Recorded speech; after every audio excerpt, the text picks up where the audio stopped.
Detective Carnby, where did you go? I was just talking to Dr. Gray. You disappeared. No, it's not what you think. Have you found anything strange going on here? Yes. Everyone is being incredibly evasive and I can't figure out why. No, I mean something you can't explain. Paranormal, even. Detective, I really need you to get yourself together. I can't do this alone. Forget it. I'll figure it out.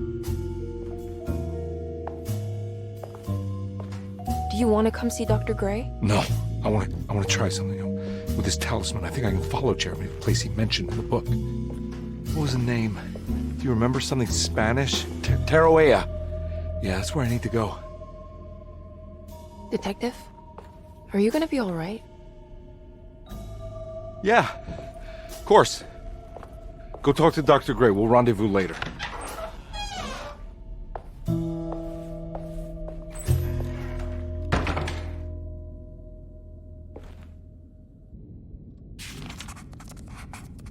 This talisman brought me back from the French Quarter in the blink of an eye. If Jeremy can travel so easily, then he could be hiding anywhere, even Tarawea. If he can do it, so can I. I just need to figure out how the talisman works.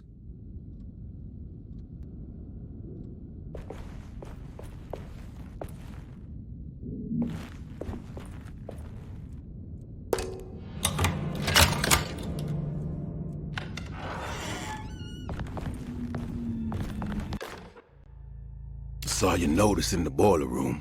You should know Mr. Chance won't be coming back. I got no business being in there myself, but you can take a valve from the wine cellar if you want to try to stop the steam pouring out. Be careful.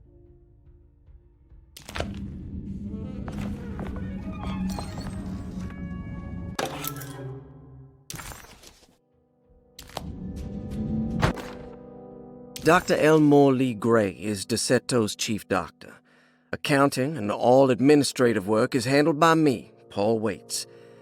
Magdalena Thompson, or Mags, is responsible for the household. Jean-Baptiste and Charlotte Tabois are responsible for keeping the guests' medical regimens in check.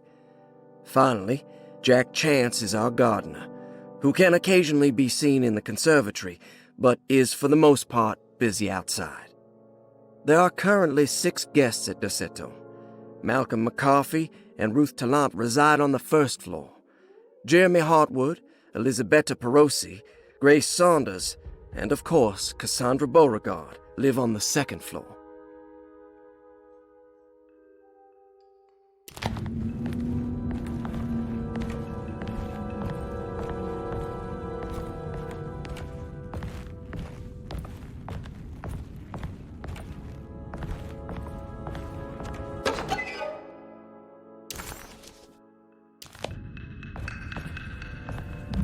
There's no way I can get into this thing. Better leave it alone. There's no way I can get into this thing. Better leave it alone.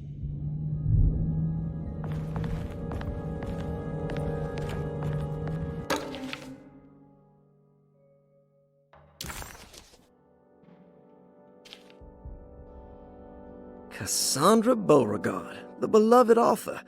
Very exciting, isn't it? What do you want to put down for reason for admission? What her agent told us. Cassandra suffers from writer's block and needs to finish her moving picture script before the end of June. Mr. Chardot suggests Cassandra's heavy use of barbiturates is holding her back and risks ruining her career. And how should we summarize her personal history? Let's keep it short. Cassandra Beauregard is a beloved crime author who managed to pull herself out of poverty and into stardom. 5 years ago, she tried killing herself by jumping off a balcony.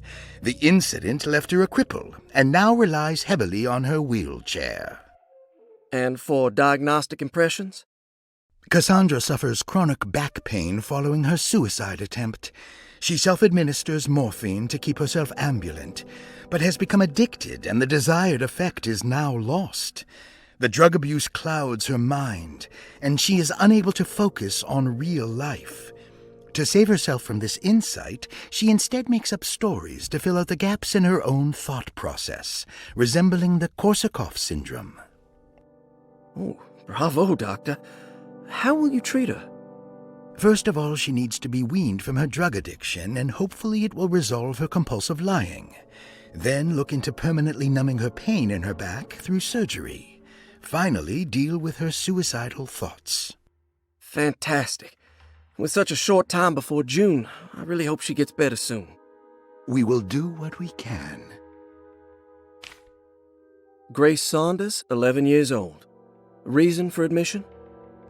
The mother insists on strict supervision by a proper gentleman to avoid further perversion of Grace's adolescence. Personal history? Grace's family possesses modest wealth and status. Her childhood seems ordinary, spending most of her time with private teachers and family friends. Grace's father recently passed away, leaving her mother the sole caregiver. And diagnostic impressions? Grace has trouble dealing with her father's death. She is willingly suppressing her feelings on the matter and isn't properly acknowledging the trauma she suffered. Any planned treatment? Grace needs nothing out of the ordinary. She simply needs parental guidance. Eventually, we can work on her feelings toward her father. Thank you, Doctor. I'll finish the paperwork and get her installed. Malcolm McCarthy, 54 years of age. Reason for admission? McCarthy admitted himself to Derceto, stating simply that he needs some damn rest. And personal history? McCarthy claims he used to work as a lawyer in Baton Rouge, but says he can't go into details because of some legal dispute. His background remains largely a mystery, except for the occasional clue that he drops in conversation. Huh. And diagnostic impressions? McCarthy is an anxious man and an alcoholic. He often tells half-truths due to some deep-seated inability to trust other people. And how will you treat that? McCarthy will take some time to open up. Spending time with Jack's dog or the child should be good for him. Their harmless nature will help build his sense of trust. Thank you, Doctor. Elisabetta Perosi, 33 years old?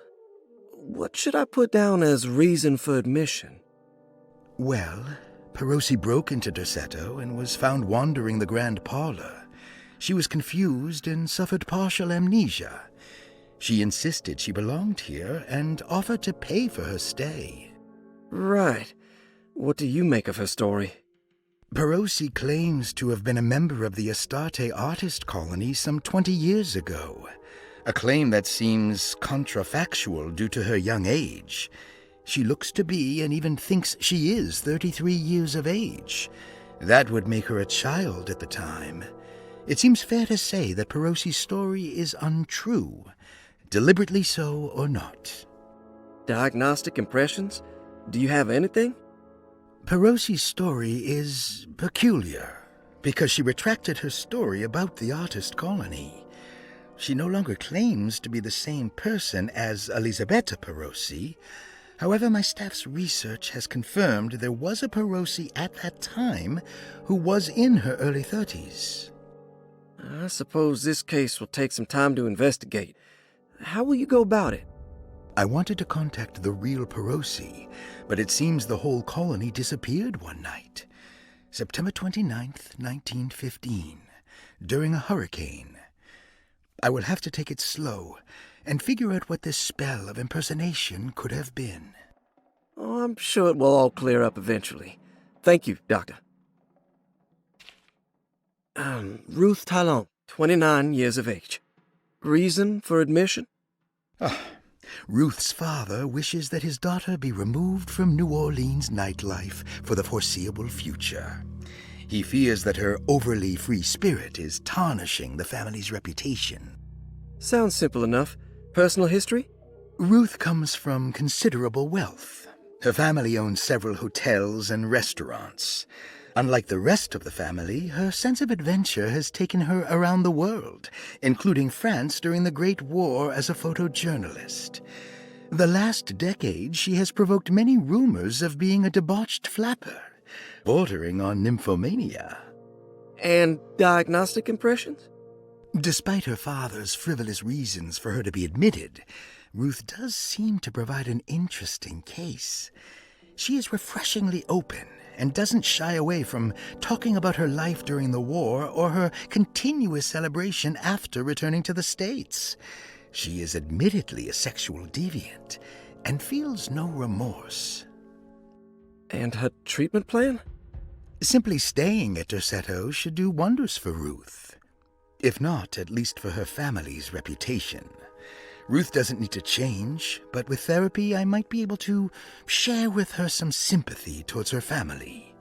I doubt she will settle down and become as dull as the rest of them, but at least she might try to be more discreet in the future. Looks like all the patients are accounted for, except for Jeremy.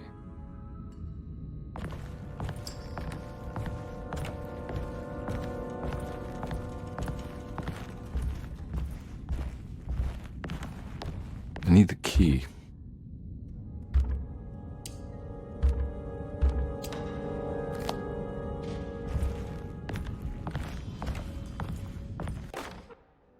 Paul, you're right about the plates on the boiler and the clock. They have been sabotaged, and I think I know who did it. They have something to do with Jeremy's episodes and how he seems to disappear at night. Right now, it's important that you keep an eye out for any of the pieces. I want to find out if I can repair the plates. Let me know if you find any of them. Lottie. Tell Lottie to take a look at the well in the kitchen garden.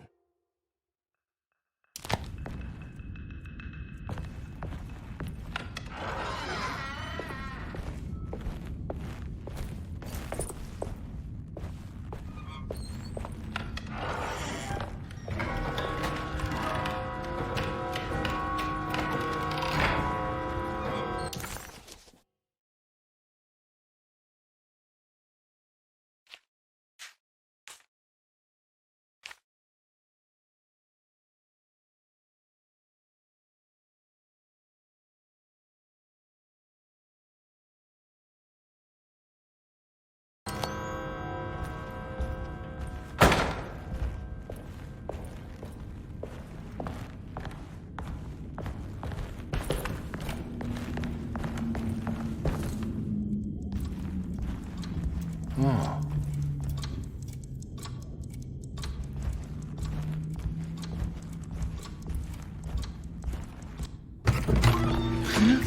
Yeah, sorry, Detective. Didn't mean to obstruct justice or anything. That's fine. You know, I'm kind of busy with my own case of a missing person. I was wondering if you've seen Grace, a girl about yay high? I can't say that I have. Why are you asking? Well, I'm looking for her. Is she in trouble? No. She's just hiding somewhere. We can't have a rascal like that running around unchecked at a time like this, you understand? Well, I haven't seen her. Well, let me know if you find her. I'll be around. I'll keep an eye out for your man, Jeremy. You scratch my back, Detective, and I'll scratch yours.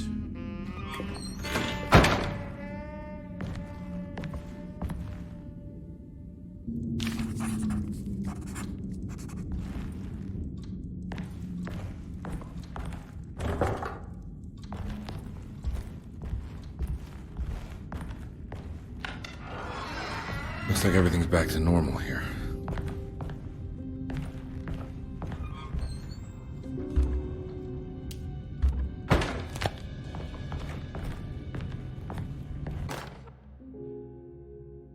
Emily's here. Emily's here.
Huh.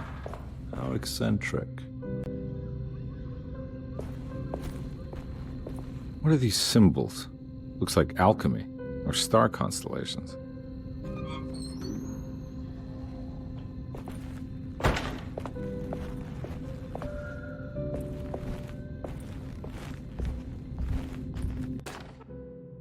I did it! I crossed the thresholds to my intended destination without a focusing device. My talisman now knows these roads, and I have no need for the plates. I can find my way to Lafayette as easy as I find my own room. I visited the grave of my father and seen the oven waiting for me. Thank you for opening these doors. I now must summon my courage and go back to that hateful mound outside the oil rig. I hope you'll be feeling better when I return. Jeremy.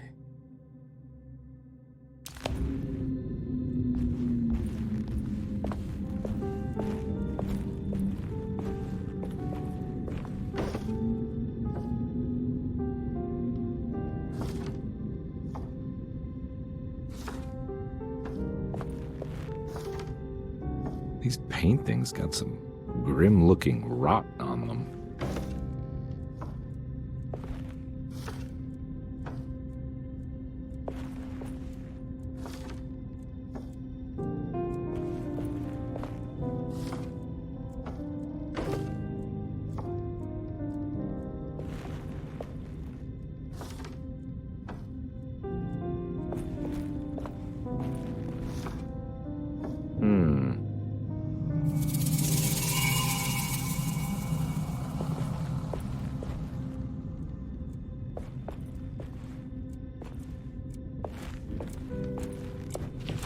The Astarte Artist Colony. I remember hearing about their disappearance. Must have been 15 years or more now.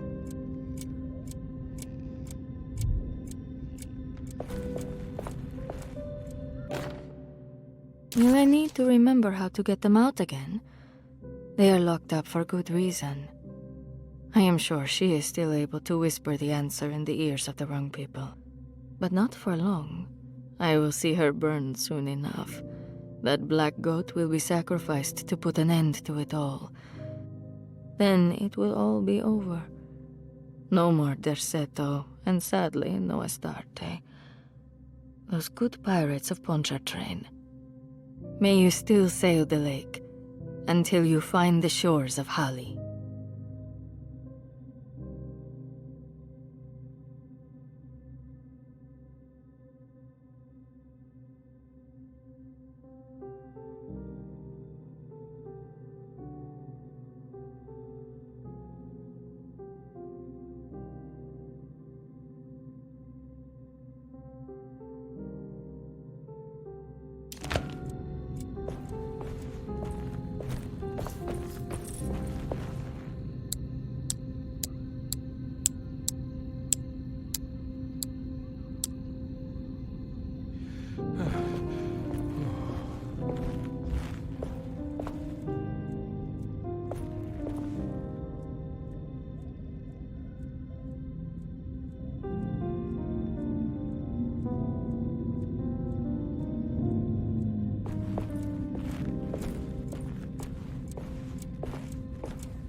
The simple astrology cipher was a favorite among the artists who lived in the house 20 years ago. They easily turned into numbers when needed, but also acted as signatures for the members, as there were only 12 of them.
Got it.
Looks like some kind of rot.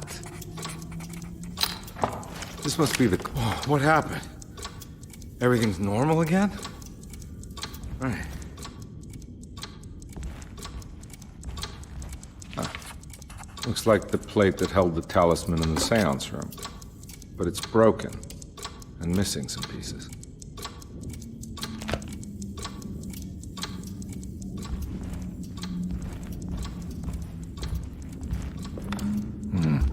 I need the key.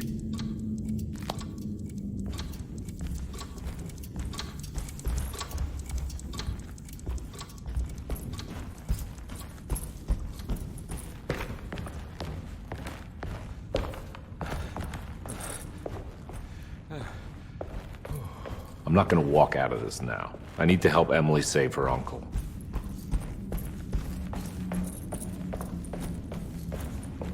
I need the key.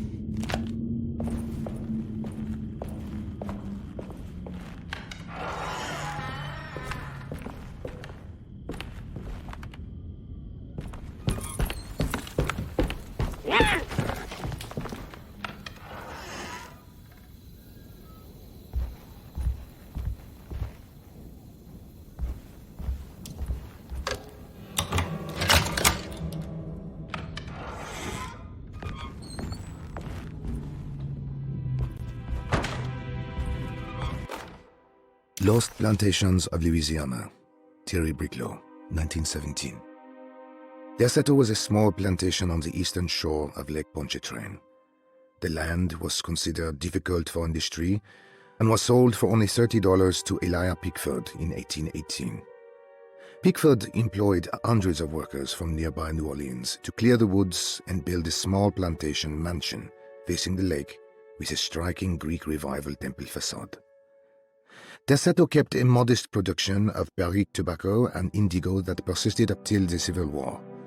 During the antebellum era, Derceto was the source of many rumors concerning voodoo and witchcraft. People who traveled the lake reported seeing people dance at night in front of bonfires, bleating and wailing. On June 17, 1862, Captain J.W. Norton of the Union Army recounts leading a raiding party from ships anchored in Lake Pontchartrain in order to seize control of Derceto and free the slaves working there. The captain was surprised to find the workers fighting back with unprecedented zeal. Norton's account describes these men and women as enraged with fanaticism. Pickford reportedly tried to placate the raiders, but was shot in the confusion. Captain Norton left the mansion burning and retreated to his ships with his men. Derceto was left in ruins for several decades.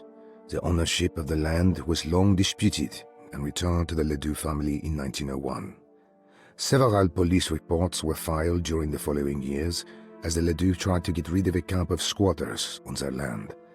The police made several visits to remove the trespassers, but the people kept returning. On November 1st, 1907, Inspector Legrasse of the police charged a deadly attack in order to save several children kidnapped by the squatters.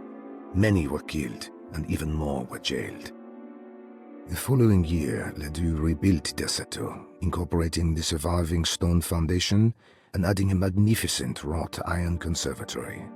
The farmland had been reclaimed by the surrounding woods, so it was no longer profitable to use as a plantation. Instead, the house was turned into an artist's colony. The Astarte Artist Colony was a successful group of artists, including figures such as painter Heinrich Cassel and poet Nora Keith. The group was also known for their beloved Mardi Gras crew called the Pirates of Pontchartrain. On September 29, 1915, a tropical hurricane tore through Louisiana, causing Lake Pontchartrain to flood New Orleans. Due to the remote location of Derceto, it took almost 2 weeks for outsiders to learn that the artist's colony was abandoned. The 12 residing artists had all vanished without a trace. The empty mansion of Derceto still stands on the shore of Lake Pontchartrain, with much of its temple facade intact. The Ledoux family currently has no intention of repairing the house.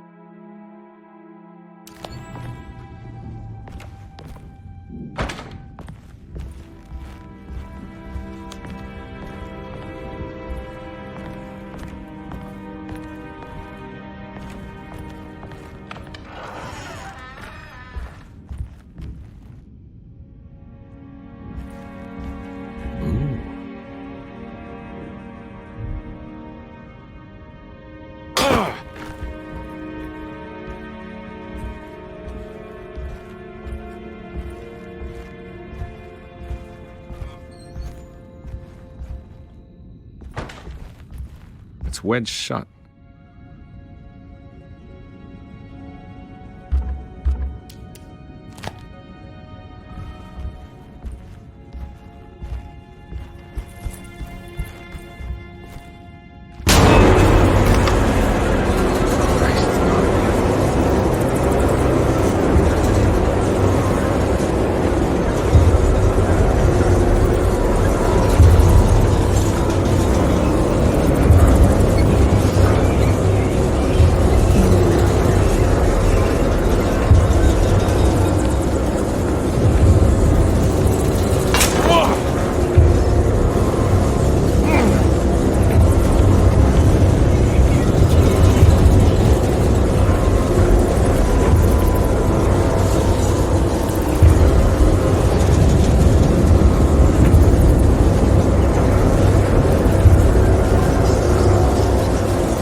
If it wasn't for the collection of peculiar statues, the old astronomical clock would draw every eye in the room.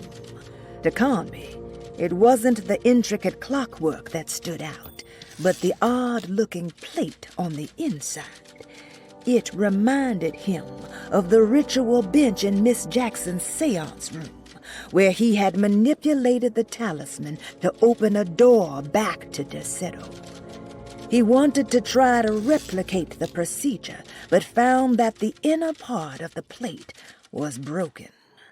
He would have to find the missing pieces and put the plate back together.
Huh.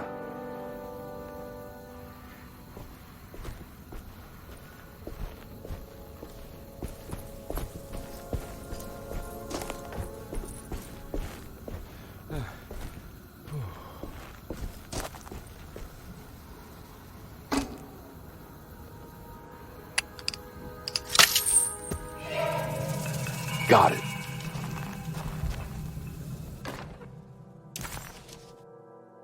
Okay.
I think I've seen this somewhere.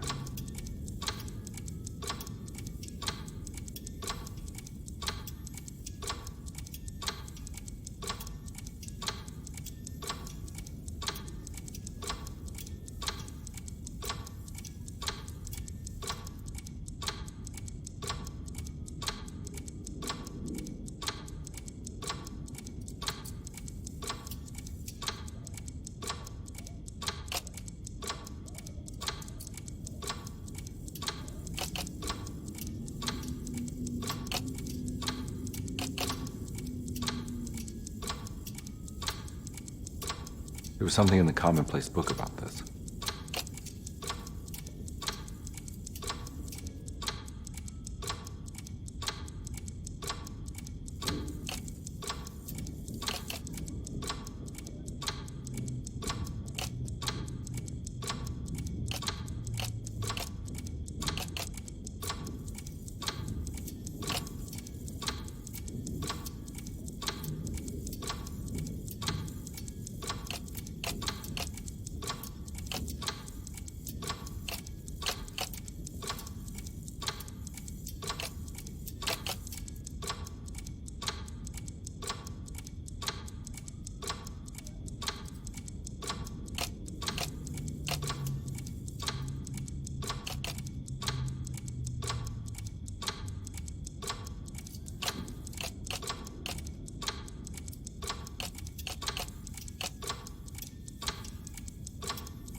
think the clock broke. Or maybe it just stopped at a very precise place.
There's a picture in the black glass. It's showing me something.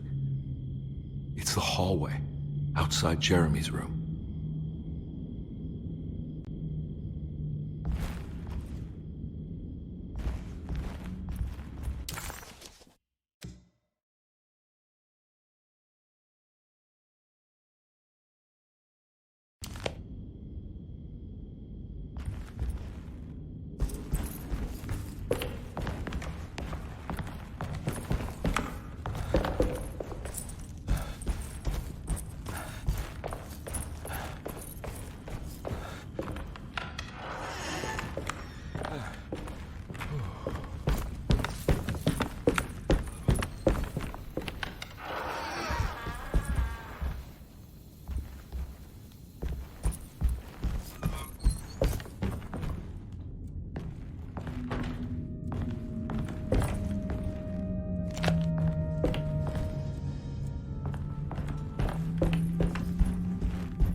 You know, Mr. Waits, I saw a piece of the plate that Liza broke. I think she's been hiding them. She's not very good at it. She just chucked it into the little room with all the tools behind the boiler. I left it there. I didn't want to embarrass her by picking it up while she was looking. We went upstairs instead and played backgammon. I let her win, because she's so unhappy. The piece looked like the one on display in Cassandra's room. You know about that one already, right? Or is your eyesight really that fuzzy? I hope you don't feel bad about your glasses. You only look stupid when you squint. Maybe if you had more eyes, you would see these things. I wish you had all the eyes you needed. Your best and favorite guest, Grace.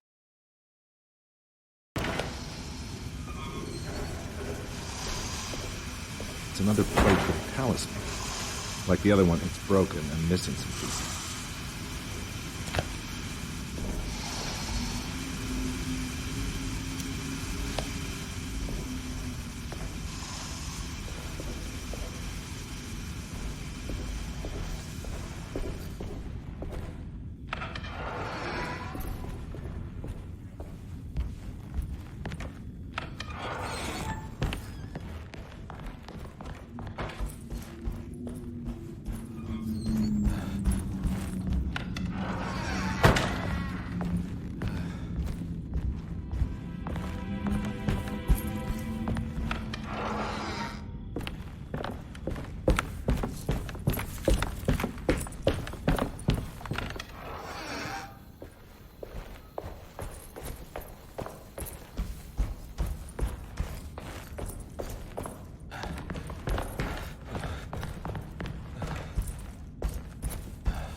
made it.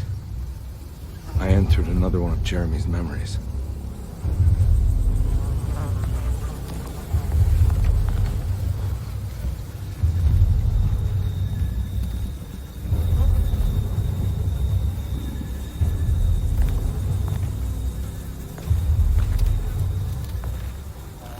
Ugh.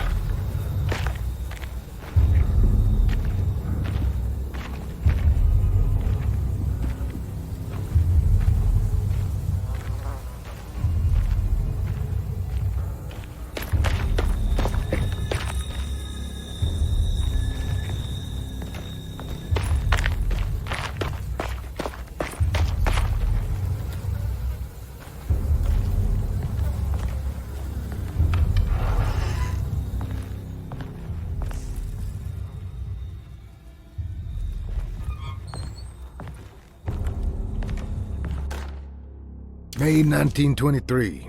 Monday. All okay. Ready for delivery. Maintenance. Oil pump must be serviced. Any tampering causes large spills unless properly forestalled. Tuesday. Shipment delayed but delivered. Maintenance. Service bridge close to broken. Wednesday. Prospectors reluctantly agreed to show the burial mound to Mr. Hotwood, a painter, who read about our finds in the papers. He means to return tomorrow and try to find a way inside. Thursday. Mr. Hotwood's efforts delayed. The workers seemed nervous about his presence. Hotwood promised not to return to the compound. Instead, he has taken up an offer by L'Officier, the riverboat captain, who means to pilot him to the site tomorrow morning. Hopefully that's the end. Work can resume. Maintenance. Bridge from the oil tower to the bayou has collapsed. Sabotage suspected. This is the devil that guides us now. Huh.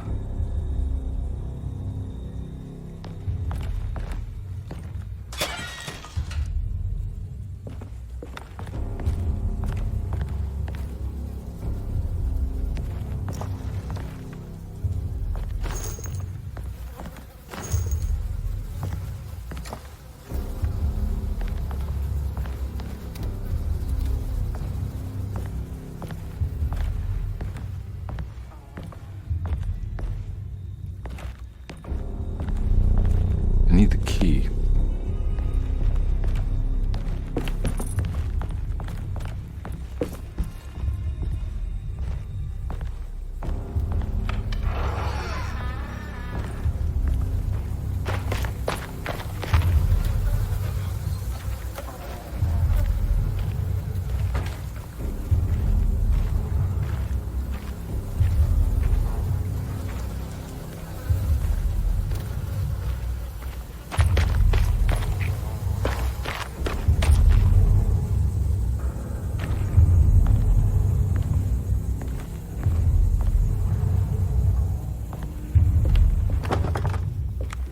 Locked.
Something missing.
Got it.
pretty weak. I just need something to break it.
to the other side.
Pump would stop moving, maybe I could get across.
All right. Now what?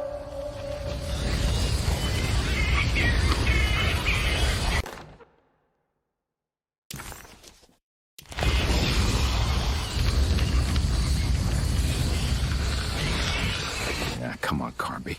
Wouldn't you rather fall to your death than go up in flames?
It's the hateful mound Jeremy talked about in his book.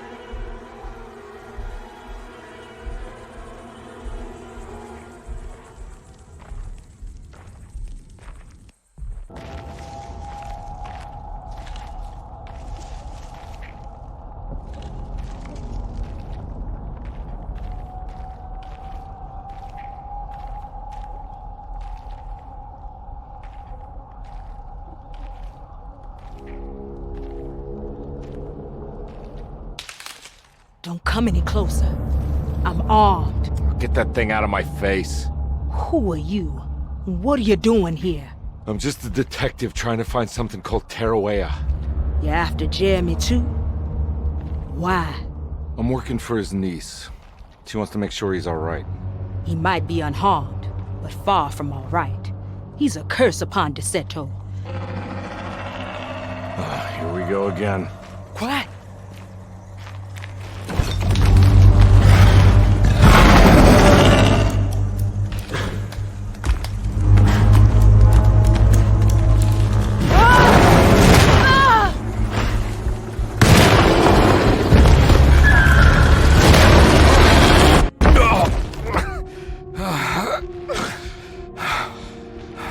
Oh, Christ in heaven.